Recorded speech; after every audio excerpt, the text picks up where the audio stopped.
Hello' friends, মই তোমালোকৰ লগত আজি এটা নতুন মেথছৰ কনচেপ্ট লৈ আহিছোঁ। সেই কনচেপ্টটোৰ বিষয়ে আলোচনা কৰিম। তোমালোকে প্ৰথম কুৱেশ্যনটো পঢ়িলেহে গম পাবা কেনেকুৱা ধৰণৰ কনচেপ্ট, কেনেকুৱা ধৰণৰ কুৱেশ্যন। এনেকুৱা ধৰণৰ কুৱেশ্যনবিলাকত আমি কেনেকৈ কৰিব পাৰি সহজে সেই বিষয়ে আলোচনা কৰিম। অ'কে, আৰম্ভ কৰিছোঁ।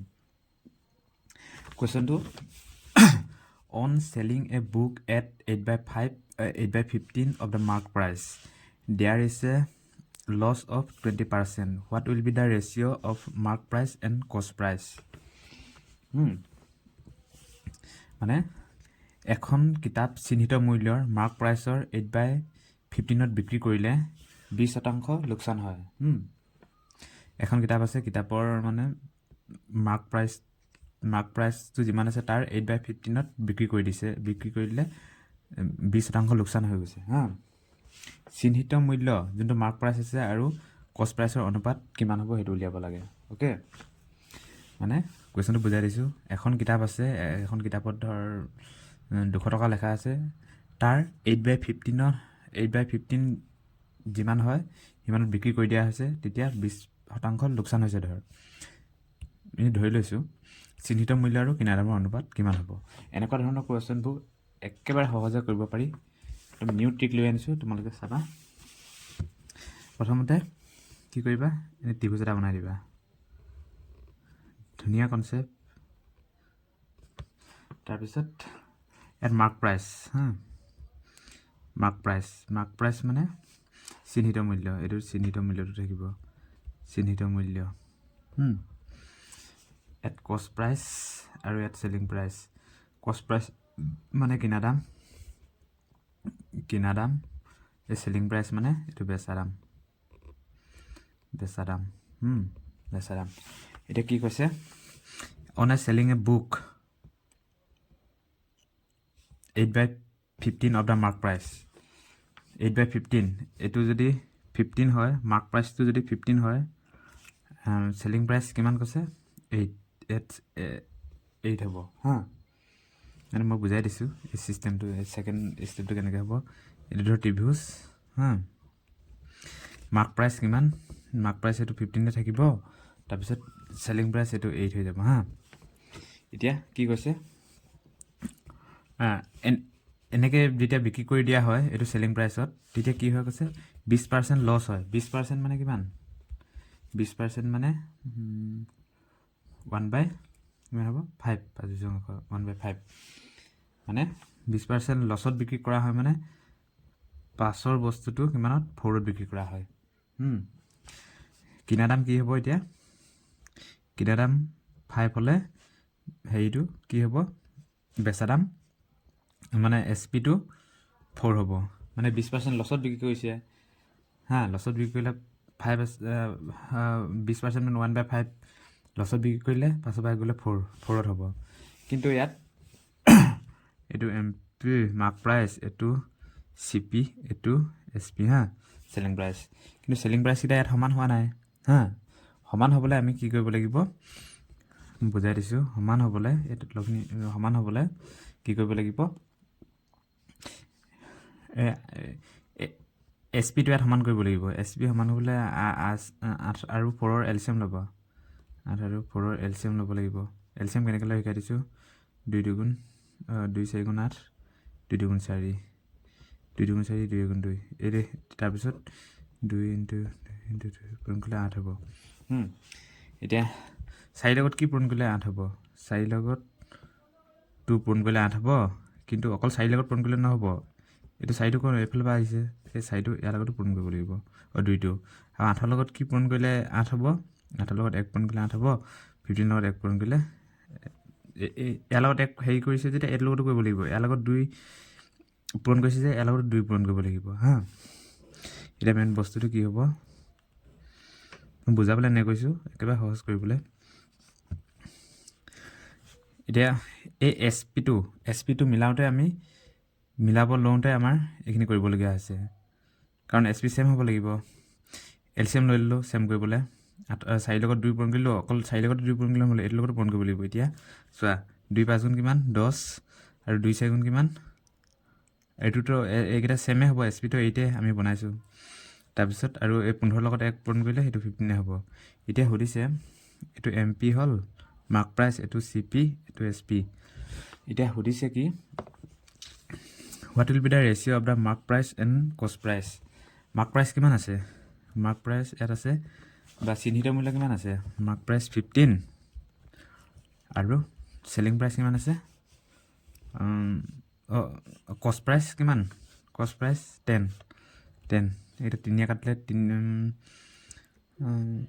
5 কাটিলে 5 3 গুণ 5 2 গুণ এইটো হ'ব ৰেচিঅ'টো এইটো এনসাৰ ওকে একেবাৰে ইজি মই বুজাওঁতে ইমান দীঘল হৈছে এতিয়া এইটো 2 নম্বৰটো একে question on selling a what's a at 4/5 of the mark price there is a loss of 10% what will be the ratio of the mark price and the cost price of the watch এটা ঘড়ী চিহ্নিত মূল্যৰ 4/5 ত বিক্ৰী কৰিলে 10% লোকচান হয় চিহ্নিত মূল্য আৰু কিনা মূল্যৰ অনুপাত কিমান হ'ব একেই কোৱেশ্যন আগৰটো গতে একেবাৰে ইজি প্ৰথমতে ডাইৰেক্ট ত্ৰিভুজ এটা বনাবা এইটোতো মাৰ্ক প্ৰাইচ এইটো সদায় কষ্ট প্ৰাইচ হ'ব আৰু এইটো সেলিং প্ৰাইচ হয়নে তাৰপিছত এতিয়া হ'ল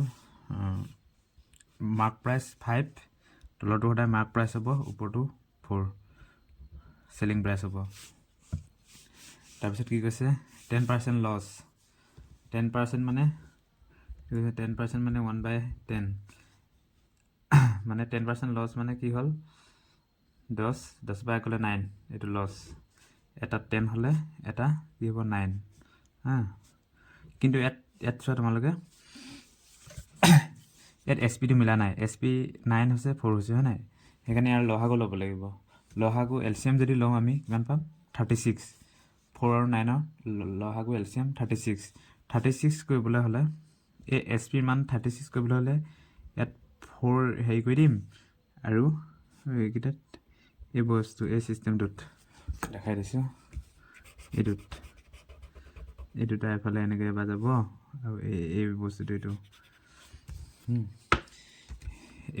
এইকেইটাৰ লগত কি পূৰণ কৰি দিম 9 এইটো 36 হ'ব SP টো দুটা এইটো 36 হ'ল এইটো 36 হ'ল হয় নহয় এতিয়া কি হ'ব দ্বিতীয় ত্ৰিভুজটোত বুজাবলৈ বুজাই দিছোঁ কিমান হ'ব 5 9 এইটো মাৰ্ক প্ৰাইচ 5 9 45 আৰু 4 9 এইটো 36 আৰু এফালৰ পৰা এইটো 4 9 36 হৈ গ'ল তাৰপিছত 4 10 40 এটা কুৱেশ্যনত কি সুধিছে চিহ্নিত মূল্য আৰু কিনা মূল্যৰ অনুপাত চিহ্নিত মূল্য মাৰ্ক প্ৰাইচ কিমান চিহ্নিত মূল্য কিমান 45 আৰু কিনা মূল্য কষ্ট প্ৰাইচ কিমান 40 আছে ইয়াৰ এইটো LCM 5 9 5 8 এইটো এনসাৰ ইয়াৰ অনুপাতটো এইটো হৈ গ'ল একেবাৰে ইজি এবাৰ আহিছোঁ 3 number কুৱেশ্যনটো if an article is sold at 9/10 of its usual selling price 20% profit would be made on it find the profit percentage which would have been made on it on selling it at its usual selling price এটা বস্তু সামান্য বিক্ৰী মূল্যৰ 9/10 ত বিক্ৰী কৰিলে হা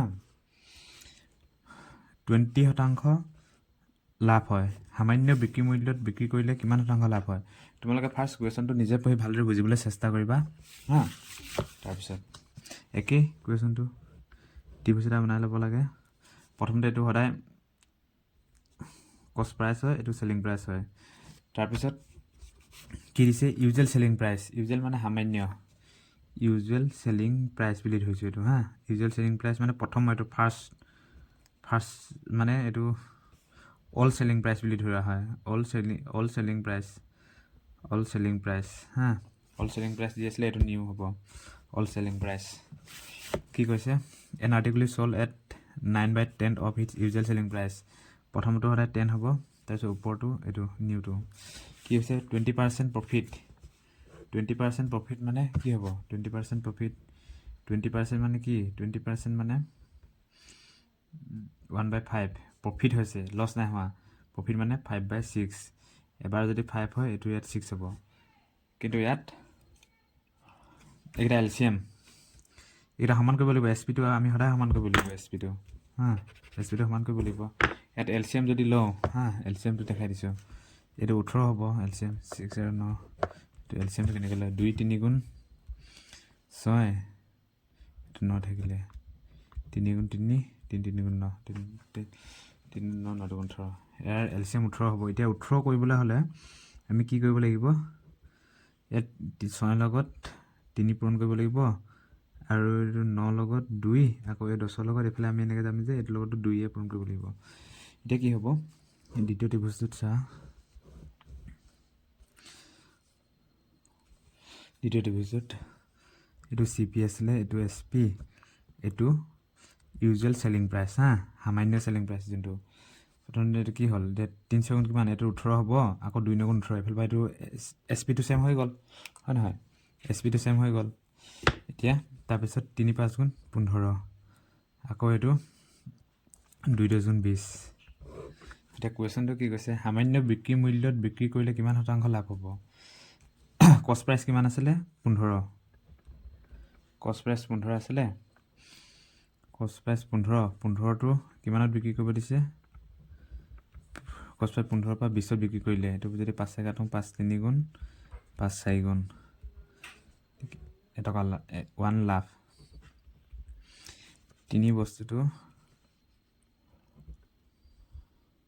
4 বিক্ৰী কৰিলে 1 প্ৰফিট হয় কিমান প্ৰফিট হ'ব 3 1 প্ৰফিট হ'লে এইটো যদি আমি উলিয়াওঁ কিমান হ'ব 33.33% answer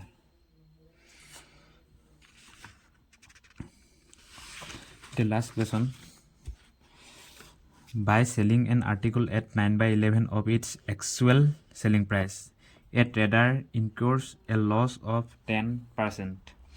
What will be the profit percentage? If the article is sold for 5% less than its actual selling price. At কৈছে এটা বস্তু প্ৰকৃত বিক্ৰী মূল্যৰ 9/11ত বিক্ৰী কৰিলে 10% লোকচান হয় প্ৰকৃত বিক্ৰী মূল্যৰ 5% কমত বিক্ৰী কৰিলে কিমান শতাংশ লাভ হ'ব এই কোৱেশ্চনটো এনসাৰ হ'ব ওকে ত্ৰিভুজ প্ৰথমতে CP তাৰপিছত SP তাৰপিছত কি কৈছে ক'ত দিছে 9/11 of its actual selling price এইটো হ'ব তাৰপিছত actual selling price সদায় 11 9 তাৰপিছত লছ অফ 10% লছ মানে 1/10 10% লছ মানে 9 লছ হৈছে 10 হ'লে 9 এইটো ইয়াত SP টো ছেম আছে একো কৰিব নালাগে ঠিকই কৈছে প্ৰকৃত বিক্ৰী মূল্য 5% কমত বিক্ৰী কৰিলে কিমান লাভ হ'ব প্ৰথমতে এইটো 10 আছিলে এইটো 11ত বিক্ৰী কৰিলে কৈছে এইটো আমি কৰিবলৈ সহজ হোৱাকৈ এইটো 0টা লগাই লওঁ প্ৰকৃত বিক্ৰী মূল্য ইয়াত একচুৱেল সেলিং প্ৰাইচত বিক্ৰী কৰিলে কৈছে ইমানৰ কিমান পাৰ্চেণ্ট 5% কমত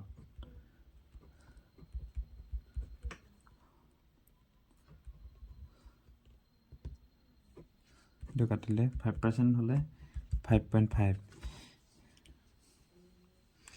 এশ বস্তু এটা 5% ইমানৰ 5% কম মানে যদি মাইনাস কৰোঁ এইটো হ'ব 4 কিমান পাৰ্চেণ্ট প্ৰফিট হৈছে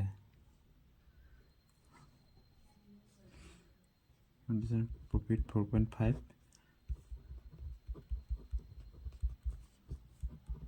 4.5 answer